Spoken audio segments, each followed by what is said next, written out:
اهلا بكل مشاهدينا، اهلا بكل متابعينا على قناتنا قناة فور يو. فيديو جديد معانا وشرح جديد في مجال الموسيقى، بس يا ريت فضلا وليس امرا نشترك في القناة، نفعل جرس الاشعارات عشان يوصل لنا كل اشعار بكل جديد. كمان دعمونا بالاعجاب، دعمونا بالتعليق، شاركوا الفيديو مع كل الاصدقاء عشان الكل يستفيد. تابعونا على كل مواقع التواصل الاجتماعي، على التليجرام، على الواتس، على الفيس. هنقدم ليكم دايما وباستمرار كل يوم الجديد في كل شيء يخص الموسيقى.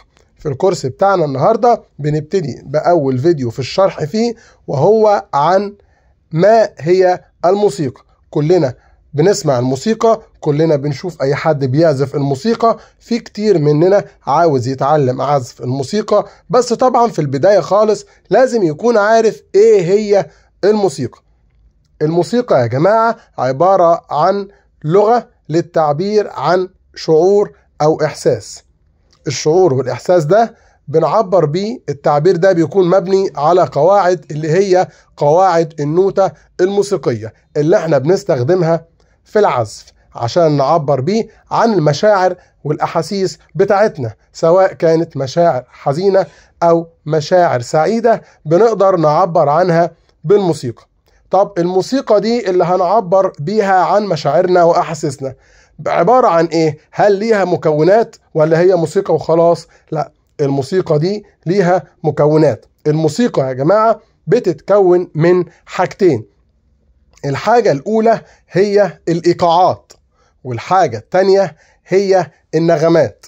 طب إيه هي الإيقاعات وإيه هي النغمات؟ طبعا إحنا بنتعرف على الحاجات دي في أول فيديو، لكن في الفيديوهات اللي جاية إن شاء الله هنعرف بالتفصيل تكوينها إيه، بس هناخد فكرة عنها دلوقتي وهنعرف إيه هي.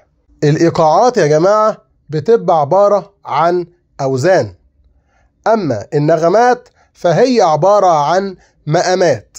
يبقى أنا علشان أعرف أتعلم العزف وأعرف أعزف باحتراف لازم أعرف الإيقاعات وأوزان الإيقاعات وسرعة الإيقاع وكل ما يخص الإيقاع. كمان الإيقاع في أنواع مختلفة من الإيقاعات هنعرفها بالتفصيل في الفيديوهات اللي جاية، لكن في الفيديو ده هناخد فكرة عن مقامات. المقامات دي هي نوعين: مقامات عربية اللي هي المقامات الشرقية بتاعتنا، ومقامات غربية.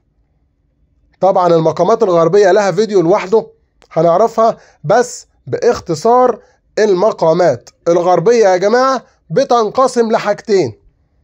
أول حاجة المقام الصغير أو الصغير اللي هو اسمه ماينر، وتاني حاجة المقام الكبير وهو بيبقى اسمه ميجر. يبقى المقامات الغربية بتنقسم لنوعين: نوع الصغير ونوع الكبير، ماينر وميجر. طيب المقامات العربية أو المقامات الشرقية ليها أكتر من نوع مقام أو أكتر من اسم مقام. المهم إن المقامات دي إحنا بنستخدمها في إيه يا جماعة في الأصل؟ عشان تعبر عن الأحاسيس أو العواطف الخاصة بينا. من ضمن المقامات العربية أو المقامات الشرقية هي مقام الكرد، مقام النهاوند، مقام البياتي، مقام الرست، مقام السيكا، مقام الصبا، مقام العجم. طبعا المقامات دي في مقامات أصل وفي مقامات فرع، يعني منشقة من المقام الأصلي.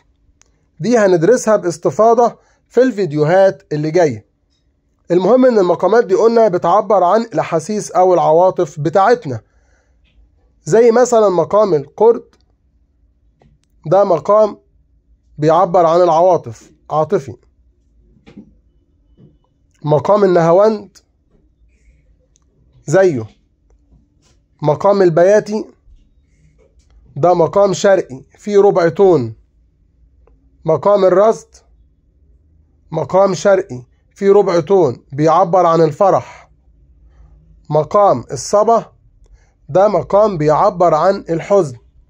كل الحاجات دي هناخدها بالتفصيل. ده من ناحية المقامات. من ناحية النغمات، فالنغمات دي عبارة عن مجموعة من النغمات لازم نحفظها، عشان دي اللي هنقدر نقرأ بيها النوتة الموسيقية اللي بنعزفها. والنغمات دي عبارة عن 8 نغمات أساسية لازم نحفظها، عشان هي دي اللي بنقدر نكتبها ونعرفها على المدرج الموسيقي. النغمات دي اسمها كالآتي: دو، ري، مي، فا، صول، لا، سي، وبنرجع تاني للدو. يعني هم 7 وبنرجع تاني للدو بنكررها. بس الدو اللي بنكررها بتكون في السلم الموسيقي اللي بعديه.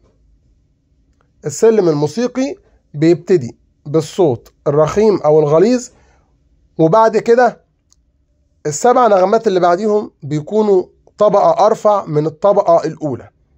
يعني على سبيل المثال بنقوله كالآتي: دو، ري، مي، فا، صو، لا، سي، دو. نلاحظ ان طبقة الدو الأخيرة اللي احنا قلناها كانت أعلى وأرفع من طبقة الدو الأولى اللي قلناها في الأول. السلم الموسيقي بنكتب فيه النغمات من تحت لفوق، من السطر اللي تحت للسطر اللي فوق، وبيبقى اللي مكتوب تحت صوته غليظ أو رخيم أو تخين زي ما بيقولوا، وبيبقى اللي في الأسطر اللي فوق بتبقى الطبقة بتاعته رفيعة، لأن بيبقى فيه دو قرار ودو جواب عشان نعرفهم من بعض. يبقى ده باختصار الدرس الأول بتاعنا، اللي هو ما هي الموسيقى ومن إيه بتتكون الموسيقى. كلنا لازم نراجع اللي احنا قلناه النهاردة، لازم نحفظه كويس عشان هناخد فيه بقى بالتفصيل في الفيديوهات اللي جاية إن شاء الله. انتظروني في الفيديو اللي قادم.